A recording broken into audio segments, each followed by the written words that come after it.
ნინა ჟიჟილაშვილი, ტელეკომპანია მაესტრო, პოლიტმეტრი. მე მაქვს ერთი ასეთი შეკითხვა, მაინტერესებს აი ჩვენი შეხვედრიდან გამომდინარე გამიჩნდა ეს შეკითხვა, თორემ უფრო სხვა კითხვებით მოვედი, მართალი რომ გითხრათ. მაინტერესებს ვინ გიამბოთ ჟურნალისტიკის როლის შესახებ, როდესაც ასეთი წარმოდგენა შეგიქმნათ, რაც ჩვენ შეხვედრას ლაიტმოტივად გასდევს.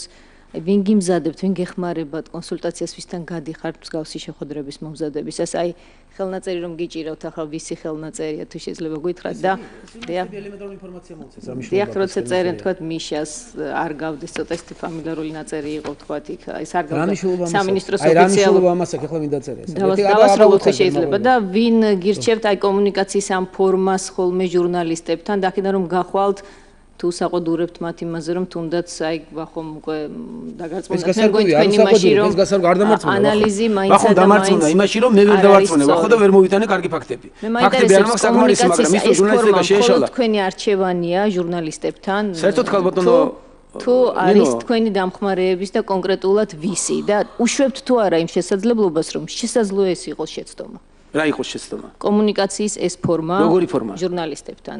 ფორმა, რომელსაც ახლა საზოგადოება ხედავს. რა ახსენეთ თქვენ, რა შეძახით ამ ფორმას და მე რა გავაკეთებ?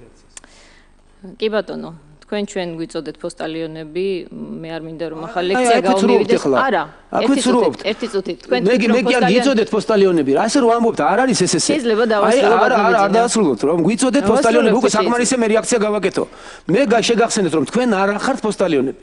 მე კიდე სხვა რამე მინდა გითხრათ, ჩვენ პოსტალიონები ვართ, ბატონო ბიძინა, ჩვენ პოსტალიონები ვართ, პირველი ჟურნალისტები, პირველი კურსის, პირველი სემესტრის სახელმძღვანელო ნოშწერია იყვნენ პოსტალიონები.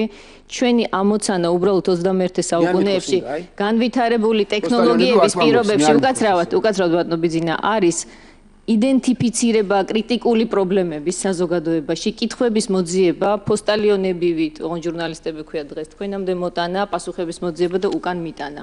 და ამ პროცესში ყველაზე კრიტიკული კითხვების პასუხის ვალდებულება აქვს იმ მომსახურე პერსონალს, რომელსაც აირჩევს ხელისუფლებაში საზოგადოება კონკრეტული ვადით, ამ შემთხვევაში თქვენ. ასე რომ ჩვენ კი ბატონო ვართ პროფესიონალები, თუნდაც დაგვიძახეთ. აი, მაგრამ აქ კითხვის ნიშანი ზუსტად რა და არ მომერიდება გამიმეორო ალბათონა.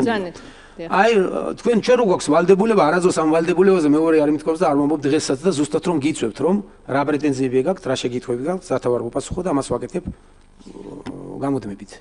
მაგრამ თქვენი წილი პასუხისმგებლობა, ნუ გონიათ რომ თქვენ პასუხი მხოლოდ ჩვენგან უნდა მოითხოვოთ, თქვენი წილი პასუხისმგებლობა უნდა გქონდეს და როდესაც უარგუმენტოდ გამოთქვათ შენიშვნებს, კეთილი ინებეთ და არგუმენტები მოიყვანეთ ჟურნალისტებს გააქვთ უფლებები ის რაც გააქვთ. ყველა მოქალაქეს უფლებები, მათ რიცხვი მეც მაქვს უფლებები. ესე არ არის რომ რაც გინდა თქვენ ისე თქვა და არგუმენტები არ მოიყვანოთ. ძირითადი თემა კრიტიკა თუ გნებავთ და ძირითადი თემა და მე მინდოდა მიმართულებით წამეყვანათ დღევანდელი ჩვენი შეხვედრა და კიდევ შეგახსენებთ თქვენს. აგერა ვარ და გამოთქვით. რა არ მოგწონთ, რა ვერ შევასრულეთ და ძირითადად დაპირებებზეა და გაგცემთ პასუხს. მე ვარ პასუხისმგებელი, მე მაქვს პასუხისმგებლობის განცდა. ის ვინ მიმზადებს და ეს რომ გინდათ გადაიტანოთ რომ ვინ მიმზადებს და ვინ გამაცხობს. მე თვითონ მაქვს ამისი ნიჭი და მაქვს ამის საშუალება რომ თქვენი პირადი გადაწყვეტილება ამ ფორმით შეხვედრების სხვა ჟურნალისტებთან. დიახ, რა თქმა უნდა და მე თვლი რომ ძალიან კარგი ფორმაა. მე თვლი რომ ეს იყო საჭირო და აუცილებელიც კი. რამე თუ ჟურნალისტებს მინდა რომ შევახსენო რომ მათაც აქვს თავისი წილი პასუხისმგებლობა. და ზოგიერთ შემთხვევაში ეს ავიწყდებათ მათ რიცხვში ჟურნალისტებსაც. მე ჩემწილად მოვედი მოპასუხის როლში და არა შეკითხების როლში. თქვენ გაქვთ საშუალება ახლა ყველა გამონათქვამები მე გავიხსენე შეგნებულად, კიდევ ერთხელ შემახსენოთ და მე ვაგებ პასუხს და გაგცემთ პასუხებს რა არ მოგწონთ. რომელი დაპირება ვერ შევასრულეთ ან რომელი ჩვენი ქმედება არის მიუღებელი თქვენთვის. ჩვენ ბატონო ბიძინა არ ვართ აქ გონი იმისთვის რომ რა მოგწონს და რა არ მოგწონს ეს გითხრათ. ჩვენ კითხვებს ვსვავთ რომელსაც იდენტიფიცირებას უკეთებთ საზოგადოებაში რა არსებობს. შეიძლება ისეთი კითხვა დავსვათ რა ჩვენი პოზიცია არ იყოს. უბრალოდ ამისი ახსნა შორს წაგვიყვანს ჩვენ როგორ ვაკეთებთ ალბათ კითხვებს, ყველა საკუთარი და რატომ ვაკეთებთ მე ეს გვერდზე